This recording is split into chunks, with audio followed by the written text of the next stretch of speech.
Hi welcome back to our channel. இன்றைக்கி நம்ம பார்க்க போகிறது கியாலேருந்து புதுசாக லான்ச் பண்ணக்கூடிய ஒரு மினி ட்ரக்கு தான் பார்க்க போகிறோம். இந்த வண்டியை பொறுத்தவரை மாடர்ன் ஸ்டைலில் எல்லாமே பக்காவாக பண்ணியிருக்காங்க. ஸ்டைலிஷான வண்டினே சொல்லலாம். முக்கியமாக என்ஜினை பொறுத்தவரை 2.7 litre turbo charge diesel engine தான் கொடுத்துருக்காங்க. BS6 பேஸ் 2 பேஸ் பண்ணியிருக்காங்க. ஸோ பொல்யூஷன் ஃப்ரீயாகவே இருக்குது. மேக்ஸிமம் பவர்னு பார்த்துட்டோன்னா 130 ஹார்ஸ் பவரில் கொடுத்துருக்காங்க. வண்டியோட ஹார்ஸ் பவர் மாதிரியே டார்க்குமே பக்காவாக கொடுத்துருக்காங்க. முக்கியமாக விஷயம் என்னென்னா வண்டியில் உள்ள டார்க் வந்து 260 நியூட்டன் மீட்டரில் கொடுத்துருக்காங்க. ஸோ நல்ல ஒரு டார்க்கை ப்ரொவைட் பண்ணியிருக்காங்க. ஸோ இந்த வண்டியை பொறுத்தவரை நல்ல கிரவுண்ட் கிளியரன்ஸ் மற்றும் இந்தியன் ரோட்ஸுக்கு ஏற்ற மாதிரியே டிசைன் பண்ணியிருக்காங்க. ஆல்ரெடி மற்ற கண்ட்ரீஸில் போயிட்டு இருக்கக்கூடிய இந்த வண்டி இந்தியாவில் கூடிய சீக்கிரம் லான்ச் பண்ண போகிறாங்க. இதில் உள்ள டிரான்ஸ்மிஷன் கியர் பாக்ஸை பொறுத்தவரை 6 ஸ்பீடு கியர் பாக்ஸ் கொடுத்துருக்காங்க. முக்கியமாக வந்து ஃபியூல் டேங்க் 60 லிட்டரில் கொடுத்துருக்காங்க. டீசல் என்ஜின் இருக்குது. அதே மாதிரி மற்ற ஃபியூல் ஆப்ஷன்ஸுமே வேறு உள்ளது. முக்கியமாக வந்து வண்டியில் உள்ள ஸ்டைலிஷ் இன்டீரியர் அண்ட் எக்ஸ்டீரியர் எல்லாமே பக்காவாக இருக்குது. மைலேஜும் பக்காவாக கொடுக்க மாதிரி டிசைன் பண்ணியிருக்காங்க. 15 கிலோமீட்டர் வரைக்கும் கிடைக்கும்னு சொல்லுவாங்க. முக்கியமாக ஃப்ரண்ட் இண்டிபெண்டன்ட் மெக்பர்சன் ஸ்ட்ரட் டைப்பில் கொடுத்துருக்காங்க. ஸோ ஷாக் அப்சர்வர் எல்லாமே பக்காவாக ப்ரொவைட் பண்ணியிருக்காங்க. அது மட்டும் இல்லை, ரியரை பொறுத்தவரை ரிஜிட் ஆக்சில் வித் லீஃப் ஸ்ப்ரிங்கோட கொடுத்துருக்காங்க. ஸோ லோடிங் ஏற்ற மாதிரி பக்காவான லோடு ஏற்ற மாதிரி தான் டிசைன் பண்ணியிருக்காங்க. முக்கியமாக வந்து மாடர்ன் ஸ்டைலுக்கு ஏற்ற மாதிரி இருக்குது. ஃப்ரண்ட்டு வெண்டிலேட்டர் டிஸ்க் பிரேக் மாடலில் கொடுத்துருக்காங்க.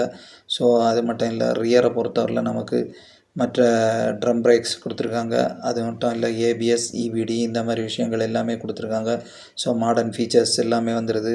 நவீன ஸ்டைலில் தான் எல்லாமே பண்ணியிருக்காங்க. டயர்ஸ்ன்னு எடுத்துக்கிட்டோன்னா 195 R15 டியூப்லெஸ் டைப்பு டயர் கொடுத்துருக்காங்க. ஸோ வண்டியில் அதுவுமே ஒரு பக்கா இதுன்னே சொல்லலாம்.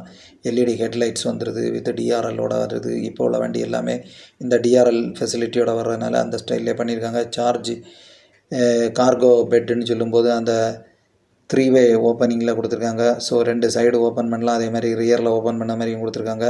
Steel or alloy wheel option இந்த மாதிரி இது எல்லாமே கொடுத்துருக்காங்க. ஸோ வேரியண்ட்டை பொறுத்து இந்த வீல் ஸ்டைல் எல்லாமே மாறுபடும். ரியரில் LED டெயில் லைட் இந்த மாதிரி விஷயங்கள்லாம் பக்காவாக கொடுத்துருக்காங்க.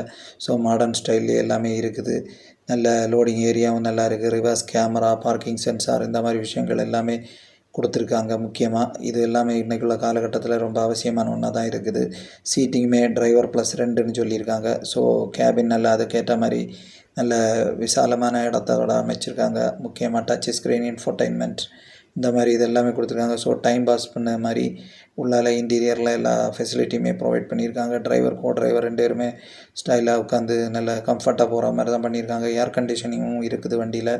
முக்கியமாக இப்போ வரக்கூடிய வண்டியிலெல்லாம் ஏர் கண்டிஷனிங் ரொம்ப இம்பார்ட்டண்ட்டுன்னு சொல்லுவாங்க. ஏன்னா இப்போ உள்ள காலகட்டத்துக்கு ஏற்ற மாதிரி எல்லாமே மாடர்னைஸ் பண்ணி தான் எல்லா வண்டியுமே வருது. டியூவல் ஏர் பேக்ஸ் இருக்குது. அதுவுமே சேஃப்டிக்காக கொடுக்காங்க.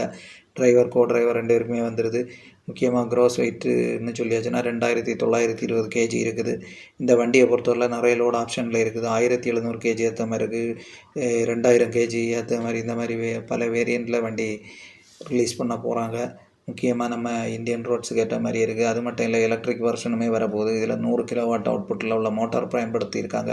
ஸோ முக்கியமாக பேட்ரி 120 கிலோவாட் ஹவரில் கொடுத்துருக்காங்க. ஸோ எலக்ட்ரிக் வெர்ஷன்னு சொல்லும்போது பக்கா பேட்ரி பவரோட வருது.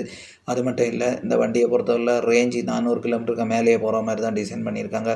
ஸோ பேட்ரி பேக்கேஜுக்கு ஏற்ற மாதிரியே ரேஞ்சுக்கு போகிற தூரமும் அதிகப்படும். அதுக்கேற்ற மாதிரி விலையிலையும் மாற்றங்கள் இருக்கும். சார்ஜிங் டைம்னு எடுத்துக்கிட்டோன்னா 2 மணி நேரத்தில் சார்ஜ் ஆக மாதிரி கொடுத்துருக்காங்க. ஸோ எல்லாமே ஃபாஸ்ட்டாக சார்ஜ் பண்ண மாதிரி தான் ஆப்ஷன்ஸ் இருக்குது இந்த வகை வண்டிகளில். லென்த்துன்னு பார்த்துக்கிட்டோன்னா 4800 mmமில் கொடுத்துருக்காங்க. அது மட்டும் இல்லை, டைமென்ஷன்ஸ் ரொம்ப முக்கியமான ஒன்று தான் இந்த வண்டியை பொறுத்தவரை. விட்த்தை பொறுத்தவரை 1740 mmமில் கொடுத்துருக்காங்க.